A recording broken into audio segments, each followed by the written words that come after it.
ada saya pasanganku. Benda yang ada di depan itu yang nanti kalian direbutkan. Oke.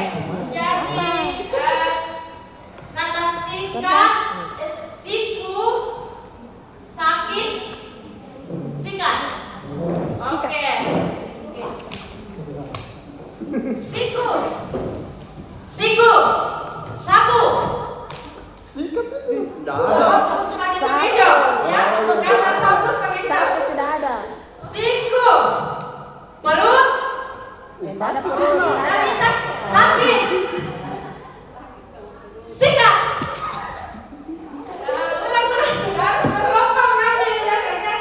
Oke, ulang dari kata pengejo, sapu, oke, siku, siku, sakit, sikat. Sudah, Bu. Oke, baik. Sekarang Ibu lanjutkan pembelajaran hari ini. Oh iya, anak-anak masih ingat tidak pembelajaran kita minggu kemarin? Ingat, Bu. Ingat? Oh iya, bisa bisa Pak Andi menyampaikan pembelajaran kita minggu kemarin? Literasi digital, Bu. Oh iya, betul. Selain literasi digital, apa lagi yang dibahas, Nak? Cara bijak menggunakan AI. Iya, betul. Sekarang Ibu akan memperlihatkan tebak gambar. Nah, sekarang yang Ibu pegang ini apa? Tas, YouTube dan handphone. handphone. Nah, ketika kalian melihat gambar yang Ibu pegang, apa yang kalian lakukan? Bagaimana cara kalian untuk mengetahui penggunanya? Dipakai, Bu. Ya, dipakai Pakai nonton. dinonton. Jadi tanpa kalian sadari bahwa tujuan pembelajaran sudah kalian ungkapkan, yaitu mengidentifikasi kecerdasan artifisial dalam kehidupan sehari-hari. Nah, itu adalah tujuan pembelajaran kita hari ini. Nah, sekarang Ibu mau tanya, apa yang dimaksud dengan kecerdasan artifisial? Ada yang tahu? Ayo, Ernita. Kemampuan komputer atau mesin untuk berpikir dan belajar seperti manusia. Ya, betul. Mungkin ada lagi yang bisa memberikan referensinya terkait apa itu kecerdasan artifisial? Kecerdasan buatan, Bu Guru. Ya, betul. Ayo, siapa lagi? Nawidin. Iya, betul. Jadi, kecerdasan artifisial adalah kemampuan komputer atau mesin untuk berpikir seperti pikiran manusia. Ya. Nah, sekarang kita lihat lagi fungsi dari kecerdasan artifisial. Fungsi dari kecerdasan artifisial yaitu di mana dapat membantu manusia dalam melakukan pekerjaan yang lebih cepat, mudah, dan efisien. Contohnya, mungkin anak sudah pernah memakai Google Assistant. Siapa yang sudah? Ya, Bu. Ya, apa yang Kak Andi dapatkan ketika menggunakan Google Assistant? Saya mendapatkan cara lebih cepat untuk mendapatkan jawaban. Ya, betul. Yang lainnya? Mungkin ada yang lainnya? Bagaimana perasaannya ketika menggunakan kecerdasan artifisial Google Assistant? Ya, kenapa sudah? Senang? Ya. Nah, tadi Sama jawabannya Bos Bu Guru.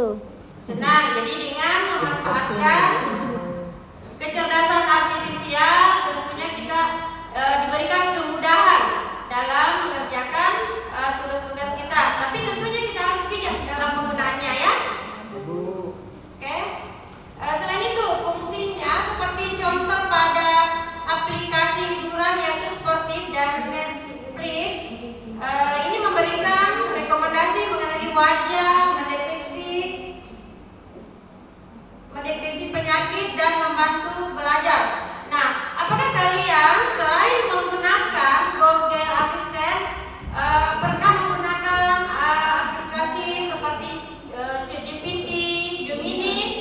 Gemini. Nah, dari 3 tadi aplikasi kecerdasan artifisial, Google Assistant, ChatGPT, Google Gemini, mana yang lebih cepat dan lebih efisien ketika kalian diberikan tugas dan menggunakan aplikasi tersebut? Gemini. Gemini. Ya. Oke. Berarti semua anak-anakku ketika ibu berikan tugas menggunakan kecerdasan artifisial ya? Kadang Bu, Oh, sekali-kali. Kalau sekali-kali berarti dia tidak ketergantungan dengan menggunakan kecerdasan artifisial. Oke, jadi sebagai pengguna kecerdasan artifisial yaitu ada pengguna aktif dan ada pengguna pasif. Nah, sekarang mau tanya, ayo ketika kita sebagai pengguna aktif apa manfaatnya dan apa yang kita dapatkan? Ayo dari kelompok 1, Ibu siapa lagi? Anak Bu Nur Hayati. ya, Ibu Naryati. Pertanyaannya apa ya? Apa yang dimanfaatkan, apa yang anak Naryati dapatkan ketika sebagai pengguna aktif? Saya mendapatkan banyak sekali manfaat. Saya bisa belajar mandiri melalui YouTube, Google, dan lain-lain. Ya, betul sekali. Nah, sedangkan apa yang kalian dapatkan ketika anakku sebagai pengguna pasif? Ayo, anak ketut. Ketika anak ketut sebagai pengguna pasif dalam penggunaan kecerdasan artifisial, apa yang ibu dapatkan? Pengguna pasif mencari Iya. mencari jawaban Bu, mengerjakan tugas-tugas dari guru. Iya, betul ya, betul sekali. Oke, baik. Dalam kecerdasan artifisial terdapat beberapa manfaat yang bisa kita dapatkan. Pertama, manfaatnya pada pendidikan. Kedua, pada hiburan, transportasi, kesehatan, dan keamanan. Nah, adakah di antara aku bisa memberikan contoh pada pemanfaatan kesehatan? Ayo, siapa yang bisa berikan contohnya? Termometer Bu Guru. Ya, termometer.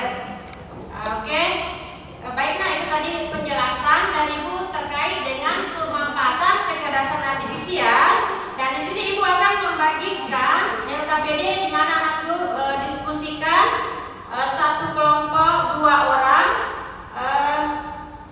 Petunjuknya mengidentifikasi gambar kecerdasan artifisial dengan menggunakan aplikasi Google Lens. Ketika anakku menggunakan aplikasi Google Lens, apa yang anakku dapatkan? Oke, Ibu bagi LKPD-nya.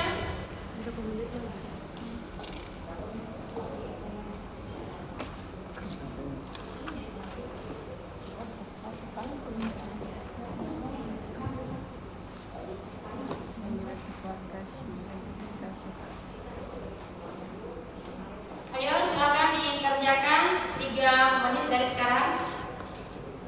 Jadi ambil gadgetnya, buka Google Chrome-nya, kemudian di sudut klik lens, arahkan ke gambar. Setelah itu apa yang muncul?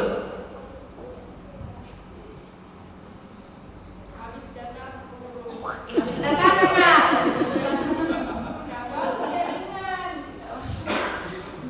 Bukan habis datakan itu. Berputar-putar saja. Tidak baik jaringan. Ya, sudah ada yang selesai. Jadi kelompok yang sudah selesai bisa presentasikan. Ayo, Naryati sudah. Satu-satu di anak semua. Ayo, Ibu Naomi. Sudah.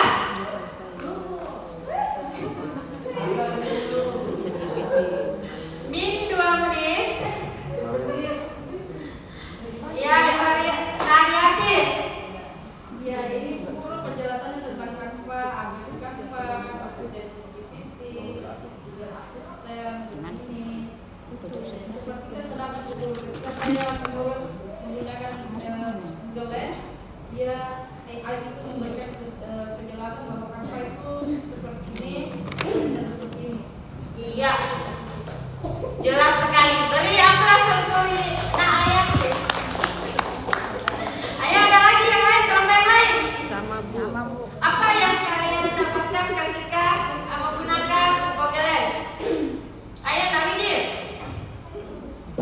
Apa Bu? Widi kan mau. Ayah, Dewi. Celana punya Widi.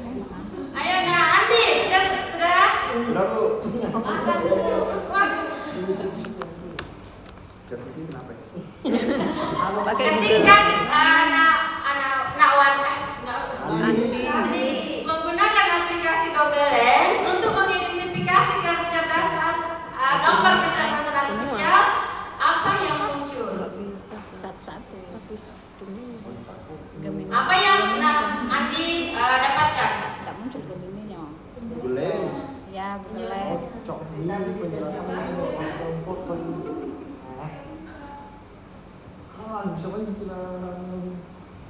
menjelaskan ini Lihatkan hasil penguploadan Ya, Lens. min 1 menit. Tadi Ibu berikan waktu 3 menit. Oh, dia praktekkan. Bagaimana? Ada dapat? Sama kita di penjelasannya. Kalau Cek nah, GPT Bu. Gambar tersebut menampilkan logo dan nama dari ChatGPT. ChatGPT Jelaskan. adalah teknologi kecerdasan buatan atau AI yang dikembangkan oleh OpenAI. oke. Jadi ketika kita misalnya diberikan tugas hanya waktu sedikit, ibu gurunya hanya memberikan gambar, tentunya kita memanfaatkan kecerdasan artifisial yang lebih cepat, yaitu menggunakan aplikasi Google Lens. Oke, sekarang sudah paham. Baik, mungkin ada yang bisa merefleksikan kegiatan pembelajaran kita pada siang hari ini. Ibu Nahernita bisa merefleksikan bagaimana perasaan Nahernita mengikuti pembelajaran pada siang hari ini. Senang Jadi bisa tahu kok yang tadinya nggak tahu itu apa yang sebenarnya nggak tahu. Oke, beri aplaus untuk Nahernita. Baik, Ibu simpulkan bahwa menurut riset Widyayati pada tahun 2003 bahwa kita ke depan kemampuan kecerdasan artifisial semakin canggih, semakin berinovasi dan kreatif, maka kita sebagai murid tentunya selalu lebih mengupgrade ya, agar kita tidak ketinggalan. Ini salah satu riset pada tahun 2023. Dan untuk pertemuan selanjutnya kita akan membahas terkait tantangan kecerdasan artifisial. Hari ini kita membahas terkait pemanfaatan kecerdasan artifisial. Sebelum kita kembali ke rumah, Ibu ice breaking lagi. Boleh punya pulpennya Nak? Ice breakingnya, ikuti gerakan pada pulpen yang Ibu gerakan. Ketika pulpennya naik ke atas, anak-anakku berdiri. Ketika pulpennya ke kiri, maka ke kiri. Ketika ke kanan, rebahkan kepalanya ke kanan. Dan ketika ke depan, maka anakku juga ke depan. Oke, paham? Oke, sekarang are you ready? Oke, let's go. Kiri tadi itu Bu. Berarti di sini. Turun, kaki kanan turun dulu.